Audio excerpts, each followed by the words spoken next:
Você já pensou que mulheres de realidades diferentes vivenciam opressões distintas? Entre as várias vertentes do movimento feminista, existe uma que foca nas especificidades próprias das mulheres negras, o chamado feminismo negro.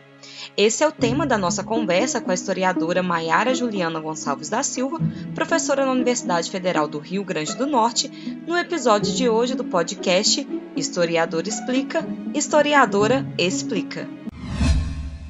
O pensamento e os movimentos feministas negros, eles são temáticas importantes para a existência de uma sociedade plural, uma sociedade democrática e antirracista, mas que também são lutas que por muito tempo foram apagadas de diversas maneiras na história. Para falar sobre mulheres negras, precisamos falar sobre formas de opressões. E quando falamos em opressões, estamos falando sobre situações injustas que, durante um longo tempo e de modo sistemático, um grupo negou ou nega a outro grupo acessos a recursos da sociedade. E quando falamos na existência dessas opressões, a gente não está falando de mimimi, isso não é vitimismo, isso não é coitadismo, não.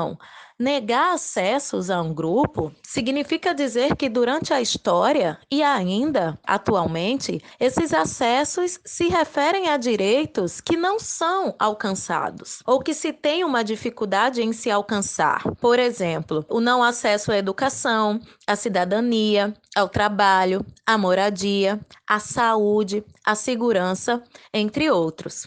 Essas formas que a gente chama de opressão, elas podem ocorrer de várias maneiras. Uma exploração de classe, opressão de raça, gênero, orientação sexual, discriminação. Em suma, outras situações injustas que negam acessos e que afetam a vida de todos nós. No entanto, há pessoas ou grupos que ocupam posições diferentes dentro dessas relações de opressão. No caso das mulheres negras, as opressões de gênero, de raça, de classe marcam e marcaram profundamente as suas trajetórias de vida e as suas vivências. Quando nos deparamos com a condição das mulheres negras no Brasil, é importante falar de alguns desafios enfrentados por essas mulheres. Trazendo alguns dados elaborados no dossiê das mulheres negras, produzido pelo Instituto de Pesquisa Econômica Aplicada, o IPEA, no ano de 2013, durante o governo da Dilma Rousseff, as mulheres negras elas são identificadas enquanto grupo que maior concentram as ocupações de menor renda do país. Então, temos 69% das mulheres negras que possuem a renda familiar de até um salário mínimo. E uma boa parte dessas mulheres são, inclusive, chefes da sua família. E esses empregos, eles também têm um caráter mais informal. Então, por exemplo, são empregadas domésticas, essas mulheres trabalham sem carteira assinada.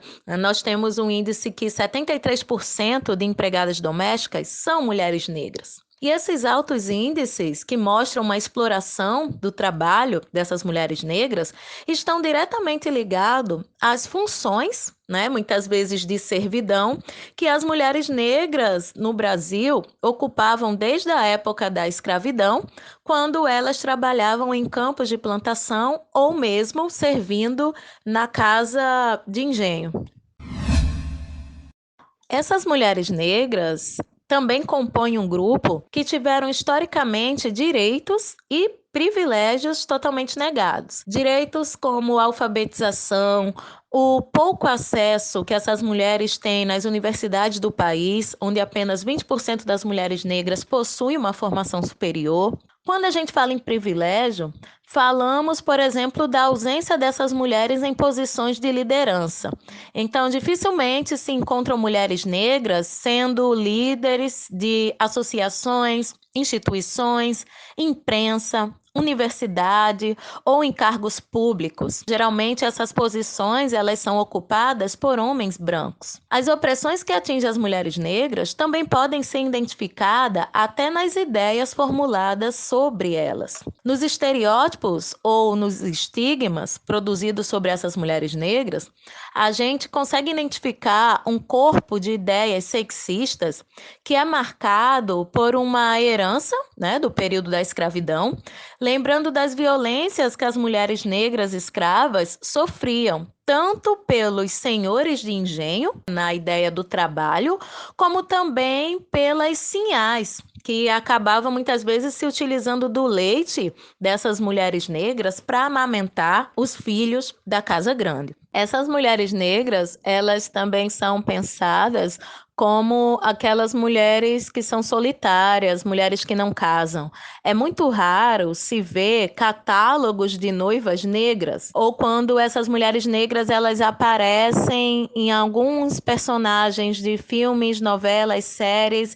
É raro ver essas mulheres acompanhadas de um companheiro ou uma companheira, né, de ter um par romântico. Ou é muito mais comum ver essas mulheres ocupando funções que elas estão servindo, de preferência sempre uma família rica ou de classe média de uma novela. E a gente acaba achando tudo isso muito natural, tudo isso muito normal, quando na verdade não se é. Se não é pelo estereótipo sexual, essa mulher negra ela também pode ser identificada como aquela mucama que é carinhosa, aquela que cuida, aquela que cozinha, uma espécie de tia Anastácia.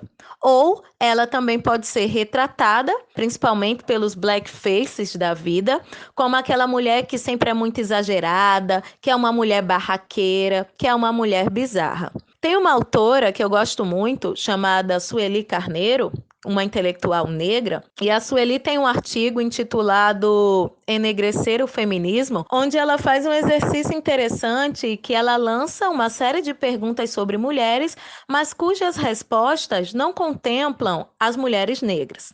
Então, quando a gente fala de fragilidade feminina, rainha do lar, da musa inspiradora de poetas, das boas aparências que são exigidos para alguns cargos, né, empregos que lidam diretamente com o público, das virgens, das mulheres que saem na rua para reivindicar o seu direito de trabalhar. Se fala em quais mulheres? Se pensam em quais mulheres? Não se falam ou nem se pensam em mulheres negras. Portanto, são essas desigualdades que vão construindo uma consciência de que, enquanto mulheres, nós compartilhamos alguns problemas, mas outros não. As demandas das mulheres brancas não contemplam as demandas das mulheres negras. Nem tudo se universaliza ou se pode responder pela categoria de gênero. Então, é nesse contexto que surge o feminismo negro, da necessidade em especificar a questão de gênero, entendendo que ser mulher, ser negra e, na sua maioria, ser pobre é uma condição específica. Logo, né, como também pontua a autora Sueli Carneiro, é importante enegrecer o feminismo. E quando a gente fala de enegrecer esse feminismo, torná-lo negro, significa definir e inserir, né, nas lutas de movimentos de mulheres o peso que a questão racial ela vai ter. Por exemplo, nos programas de saúde para mulheres, nas seleções para o mercado de trabalho, em questões, por exemplo, de relacionamentos afetivos, até na ocorrência de violência contra as mulheres. Se fala que a violência contra as mulheres diminuiu, mas esse índice que atesta, né, essa queda, que é 9,8%, é violência contra as mulheres brancas, que de fato diminuiu. Só que, por outro lado, você vai ter um índice de violência contra as mulheres negras que apresentou um crescimento. A violência contra as mulheres negras aumentou 54,5%. Então, enegrecer esse feminismo é pensar como o racismo ou mesmo a exploração de classe, né, considerando que boa parte dessas mulheres são pobres, as mulheres negras, vai tensionar as relações de gênero dentro da nossa sociedade. Portanto, quando a gente fala no movimento ou pensamentos feministas negros, eles são movimentos de resposta dessas mulheres negras, que vão começar a falar por si, vão começar a falar sobre si e vão começar a pensar temas voltados para as mulheres negras. A origem do movimento feminista negro no Brasil, inclusive, é identificada nos anos de 1970 e ela vai ocorrer dentro dos movimentos negros, porque chega um momento que as mulheres negras vão passar a reivindicar que o movimento negro, a pauta dos movimentos negros, cargos de liderança desse movimento negro, ele é masculino, então não contemplam essas mulheres. Por outro lado, você também vai ter uma insatisfação diante dos movimentos de mulheres, né, os movimentos feministas, onde as demandas apresentadas por esse movimento de mulheres de perfil branco, classe média, burguesa, e que também esses movimentos feministas vão silenciar e excluir as demandas das mulheres negras. Então, a partir do movimento feminista negro, as mulheres negras passam a pensar o seu local dentro dessa estrutura, né? É uma visão específica da sua condição, só que mesmo assim também ela vai agregar as lutas dos movimentos feministas hegemônicos, das mulheres brancas, no caso, ocidentais, e também as lutas do movimento negro. É importante dizer que esses movimentos, tanto o movimento negro, como o movimento feminista, como o movimento feminista negro, eles não separam a sociedade. Não é uma guerra de negros contra branco, de mulheres contra homens, de mulheres negras contra mulheres brancas e contra homens brancos.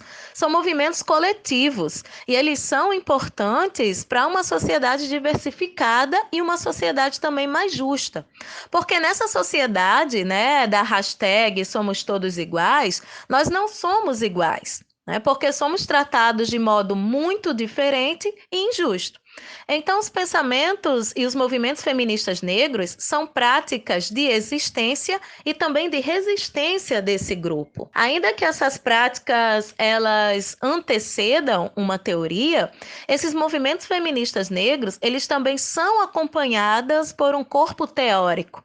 Então, você vai ter, por exemplo, autoras que vão escrever, que vão discutir sobre o que é o pensamento feminista negro. Para nós citarmos alguma, por exemplo, os movimentos feministas afro-americanos, nós vamos ter a Patricia Collins, a Audre Lorde, a Alice Walker, a Angela Davis, a Bell Hooks, a Kimberly Williams, que vai falar sobre o conceito de interseccionalidade, entendendo que existem opressões diferentes, mas que são opressões que vão se interconectar. E essa própria ideia de interseccionalidade, ela também vai ser pensada e discutida por intelectuais negras brasileiras. Então, a gente vai ter a Lélia Gonzalez nos anos 70, a Sueli Carneiro, né, que já foi mencionada, que vão passar a discutir as conexões que existem entre as questões raciais, a questão sexual e as questões econômicas no Brasil. Mais recentemente, nós temos um conjunto de pensadoras feministas negras, como a Djamila Ribeiro, a Joyce Beth, a Juliana Borges, a Jurema Werneck, a Carla Cotirene, a Stephanie Ribeiro. Então, nós temos várias autoras intelectuais pensando nessas ideias que caracterizam esses pensamentos e movimentos feministas negros. E não apenas produções intelectuais, né, de conhecimento, mas também esse feminismo negro no Brasil, ele vai para uma atuação prática, por meio da criação de fóruns de debate, de conferências, de coletivos. Já desde o início, nos anos 70, nós temos o coletivo criado pela Lélia Gonçalves, que é o grupo Nizinga, que vai passar a discutir temáticas sobre racismo e discriminação dentro do Morro dos Cabritos, na zona oeste do Rio de Janeiro. Já nos anos 80, nós vamos ter a criação do GELE 10, que é o Instituto de Mulher Negra, criado em São Paulo pela Sueli Carneiro. E dentro dessa organização, nós vamos ter o único Programa Brasileiro de Saúde voltado para orientar a saúde de mulheres negras. E temos diversos outros coletivos que vão sendo criados e espalhados pelo Brasil. atualmente é que houve uma expansão desses movimentos e pensamentos feministas negros, principalmente por causa dos meios digitais, né? Algo bem presente na nossa sociedade atual são as digitais influencers. E quando a gente se debruça sobre essa dinâmica de crescimento desses movimentos, é importante observar que a gente tem aí tanto uma ampliação do que são consideradas intelectuais mulheres negras. Uma autora importante para se entender mais sobre a questão é a Patricia Collins, no livro Pensamento Feminista Negro, em que ela vai atentar para a importância de se considerar produções de outras mulheres negras que não estão dentro da academia, mas que também são igualmente intelectuais. Então, por exemplo, no Brasil, nós temos essas produções no campo da literatura, com as obras da Carolina Maria de Jesus, da Conceição Evaristo, ou mesmo, né, na música. Temos também os escritos de blogueiras pretas, canais no YouTube de tutoriais para mulheres negras. E aí você tem, por exemplo, muito mais meninas escutando a Beyoncé, a MC Carol, a Carol Conká, ou meninas acompanhando essas blogueiras, do que meninas lendo a Lélia Gonzalez, por exemplo. Por fim, a questão das mulheres negras brasileiras é uma temática que mais cresceu politicamente dentro dos movimentos de mulheres no país. No entanto, os movimentos e os pensamentos feministas negros, eles também não podem ser considerados como homogêneos, até porque são experiências que, mesmo que vão ser vivenciadas por mulheres negras, elas são permeadas por outras diferenças que é preciso também se levar em conta. Então, por exemplo, a classe social, a condição da mulher negra de classe média não é a mesma a condição da mulher negra pobre, periférica, entre outras coisas, como orientação sexual, a cor da pele, o momento histórico, a idade. É importante ressaltar que essas mulheres negras, elas precisam protagonizar esses movimentos. Elas precisam elaborar uma agenda própria. A defesa desse protagonismo também não significa dizer que outras pessoas não negras, não mulheres, não possam participar desses movimentos ou desses pensamentos. Quando nós falamos em protagonismo, é considerando a importância que essas mulheres negras falem sobre si e por si. A responsabilidade de definir a realidade de cada uma dessas mulheres cabe, sobretudo, a quem vive essa realidade. Então, esse protagonismo de mulheres negras tem contribuído e muito para a construção de um projeto político mais amplo, até alargando a própria ideia e luta da democracia, e por isso, raça e gênero são parâmetros inegociáveis para a construção de um mundo, se pretendemos ter um mundo mais igual e mais justo. Esse episódio foi produzido pela Ampu Brasil, Associação Nacional de História. A locução e edição é de Jussara Souza, graduanda em História pela UFOP. Até o próximo episódio do podcast Historiador Explica, Historiadora Explica.